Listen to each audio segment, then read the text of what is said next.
So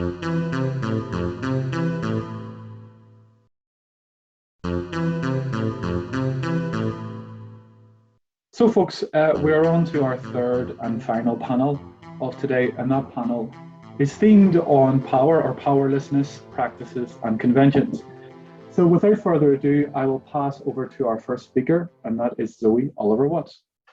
Thank you. So I'm going to be talking about the Myanmar Parliament and the coup. I think the grim situation in Myanmar is pretty well known, and I'm not going to try to cover all the details of the coup or the incredibly brave and enduring opposition movement that is still underway. I'm going to focus on the Parliament itself and how the events of the coup have affected it. And the main argument in the paper is that the military coup has suspended what was actually quite an establishment rule-abiding parliament and led to the formation of a far more radical opposition body that's operating in the parliament's name. In terms of a quick declaration of interest or disclaimer, I worked in the Myanmar Parliament in the past, and I currently work for an organisation that is working there. So this paper is presented in my personal capacity, and any views that sneak in are definitely my own. In terms of the next one, I think any explanation of the Myanmar Parliament has got to start with the building itself, which is magnificent, as you see. It was constructed by the military dictatorship in secrecy in the capital just over 10 years ago. It's a 7-hour drive from Yangon, or 6 if you travel with my translator driving. It's huge, and it's hugely impractical. And I think there's a bit of a metaphor here for trying to fit a working democratic institution in the building that the military built. It's a little bit too much on the nose. The buildings, in terms of the old cliche about buildings shape us, I think this building did shape the behaviour of MPs and did much to limit their independence in terms of how impractical it was. And that was the same was true of the staff. I just want to quickly cover the first 2 lutos then to give a context for what happened after the coup.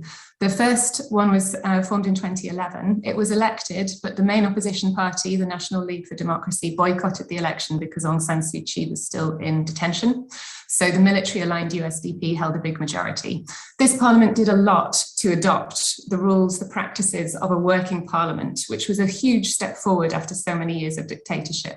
It created the rules of the plenary, the committees, it passed legislation, it did do budget examination, and it also welcomed international support from quite early on. In 2012, there was support from a number of international actors. And once Aung San Suu Kyi was released and achieved a place in the Luto through by-election, that international support was coordinated by her. So even in the USDP-dominated legislature, she held quite a significant position.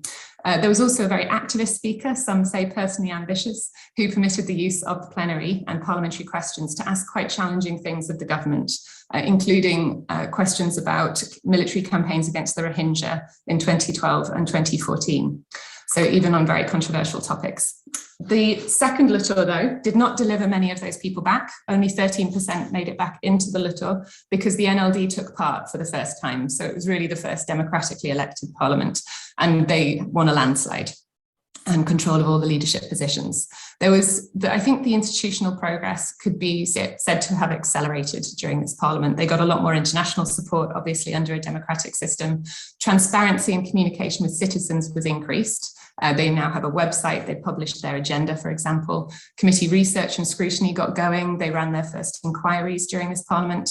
IT was installed due to major UNDP support, and the procedure, various small parts of procedure were tweaked and improved. For example, a parliamentary calendar was established.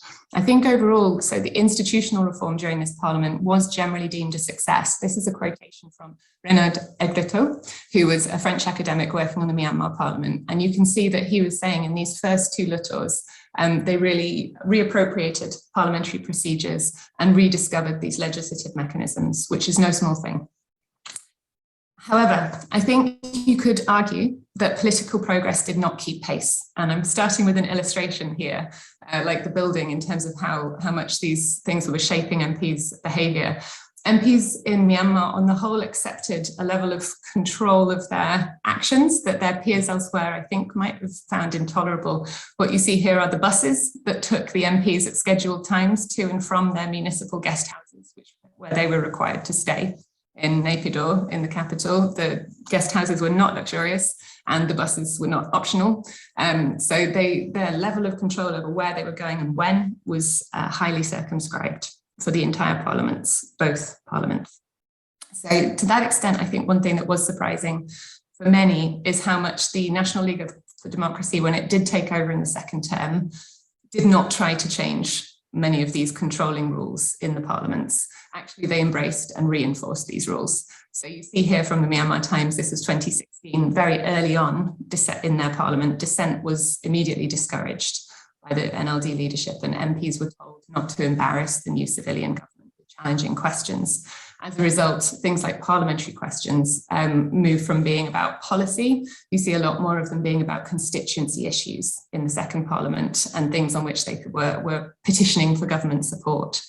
I think there's a very poignant quote here from a survey, an anonymous survey, I should say, of MPs by the UNDP, where it's very clear that the MPs themselves recognise how limited this was. They wanted more freedom to debate, but in fact what they were finding in this second parliament under a democratic party was that they cannot criticise, argue, debate or fight. I think there are various reasons for that have been discussed in the academic literature, including party control. The NLD was very much controlled by Aung San Suu Kyi. Its popularity was linked to her popularity. If you wished to progress as an MP in your career, criticism would not be encouraged. There's also a level to which these were amateurs as MPs. There was no institutional memory in the party or in the parliament of an independent backbench activity. So to some extent, they were without a map. There's also the broader context, of course. It's the first civilian government in decades. They had enormous challenges on the economy, the peace process, of course, the military campaign against the Rohingya, which was disastrous. There would be an understandable reason for MPs not to make it harder for their own party leadership. However, I think what is sad here is that there appeared to be little political appetite at the leadership level for a more vibrant and ambitious Luthor, either among the military or perhaps more surprisingly among the NLD. Having said that, this is why I referred to them as establishment Luthors. They were generally rule-taking, there was self-censorship going on. Having said that, these significant institutional reforms were very impressive in such a short period. The act of establishing the Luthor in such a difficult circumstance was a major step forward. And I think how hard that was demonstrated by what happened next. On the 1st of February 2021 then, this was the first day of what should have been the third Luthor, which is when the military coup took place. The 2020 elections had actually increased the NLD's membership of the parliament, which was a surprise, I think, to the military. The military had alleged fraud, but those claims were widely debunked. On the morning of that day then, the MPs were all at the municipal guest houses. The agenda for the new parliament had been published, and it was a shock to many that the roadblocks went up in Naypyidaw. This is the road to the parliament, to bring it all to a close. The military coup, therefore, detained the leadership. As everyone knows, they confined the MPs to the guest houses as well. I think that the coup revealed that even after this decade of democratic progress, it was grimly easy for the military to shut down the building. All of the progress that so many had worked to maintain. Images of soldiers having parties on the steps of the Luthor were circulated on social media and really added to that sense of the democratic progress being brought to a complete halt. However, the Luthor rejected the coup. They were left in the municipal compound. 70 MPs announced that they had held a ceremony, a symbolic ceremony, and taken their oath of office. This was the second day after the coup. They then published a statement by the representatives of the Luthor declaring it illegitimate and saying it would not revoke their own authority as MPs. And crucially, they announced the formation of the committee representing the Pidongsu Luthor, the CRPH, to perform the opposition activities, and I've highlighted here to conduct the regular functions of the Luthor. So from the start, this CRPH asserted itself as actually being both representing the Luthor and actually conducting its activities. I think with the use of, was the use of the Luthor as the framework a sign of how successfully the Luthor had established itself as the legitimate democratic institution, or perhaps because it was the timing on the first day, or perhaps it was a military miscalculation to lock all of the thwarted MPs away together for a few days straight after the coup. I think it's not clear exactly why it was created in this way. But even though over 100 MPs have been arrested and detained in the time since then, the CRPH has actually become both the accepted parliament in exile in Myanmar and has really gone from strength to strength in the country. So you'll see the branding is very formal, very much parliamentary as the legitimate parliament. The CRPH did not lead the opposition protests, but they were recognised by the protesters as the legitimate government. They went from being 15 NLD MPs to 20 MPs in the committee and many more affiliated. So they brought in other parties and they made some really major radical moves in the first 2 months after the coup. In the first 2 months after the coup, including announcing the abolition of the 2008 constitution, putting out a charter for federalism, which is something the ethnic groups in Myanmar had always wanted, and creating and legitimising a national unity government. This is the final slide. I just wanted to show the formality with which they're adopting Luthor practices. You see here the second session of the regular meeting of the third Pidongsi Luthor was convened and announced online. They've made numerous statements and declarations of policy, just as the normal parliament might have, but these were much more radical statements of policy, for example, embracing the civil disobedience movement, which encouraged civil servants to strike, and also endorsing the use of armed resistance. They've published laws, including extending Aung San Suu Kyi's position and even budget laws quite recently.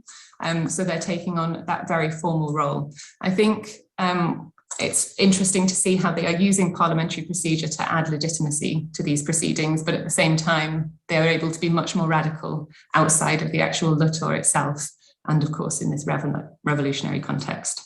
So unsurprisingly, both the CRPH and the National Unity Government have been declared terrorist organisations and operate in hiding.